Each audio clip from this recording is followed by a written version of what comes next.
실제로 우리는 얼굴을 가리는 데에만 집중을 하는 그런 커버 컨설팅을 많이 받다 보니까 고객님들 고유의 이미지를 해치는 경우가 많은 것 같아요. 그래서 그 고객님은 가리는 게 문제가 아닌 가렸었을 때 어디를 살려주고 어디를 열어줌으로써 이 사람의 이목구비라던가 분위기에 더 맞출 수 있는지 이런 것에 집중하는 디자인이 저는 필요하다고 생각하거든요. 그래서 고객님은 얼굴 라인에 답답해 보이는 인상이 싫고 실제로도 볼 옆쪽에서 볼륨을 만들어줬었을 때 더 아름다워 보이셨거든요. 고객님도 묶는 걸 선택하시게 된 거죠. 이 여백에 오히려 가리는 게 아닌 이 여백을 드러냄으로써 이 분한테 더 맞고 고객님과 어색하지 않은 헤어스타일을 해드렸어요. 그랬더니 고객님이 만족도가 엄청 높으셨던 거죠. 많은 분들이 여백이 신경 쓰일 때 가장 먼저 시도하는 게 일단 시스루 앞머리, 볼살 가려주는 긴 머리, 무턱 커버용 C컬 단발 이런 스타일들이에요. 근데 이게 막상 하고 나면은 고객님들이 나랑 안 어울리는 것 같아, 실패했나? 이런 고민을 하시거든요.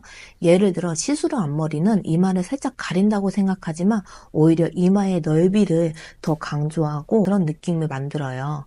또 볼 여백을 긴 머리로 감싸면 얼굴에 입체감이나 무드가 사라지고 사람 자체가 흐릿해 보이는 거죠. 결국 중요한 건 그 사람 얼굴 구조 안에서 흐름을 어떻게 이어주는가. 그래서 저는 균형에 맞추는 게 진짜 중요하다고 생각하거든요. 제가 만난 고객 중에 이마도 넓고 볼 옆도 비어있는 얼굴형이라고 고민하시는 분이 있었어요.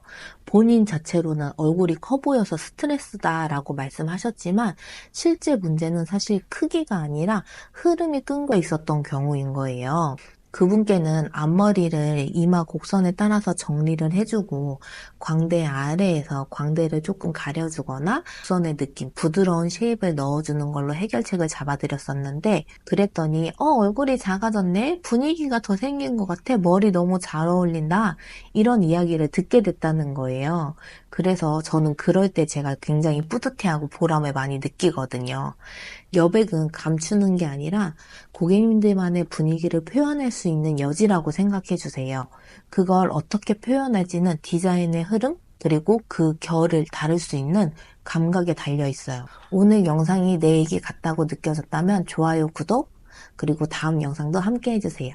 제가 항상 고객님들 무드를 잃지 않고 고객님의 나다움은 지키면서 헤어 디자인을 고객님에게 어울리는 또 고객님이 하고 싶은 스타일을 할 수 있게끔 만드는 디자인을 해드릴게요.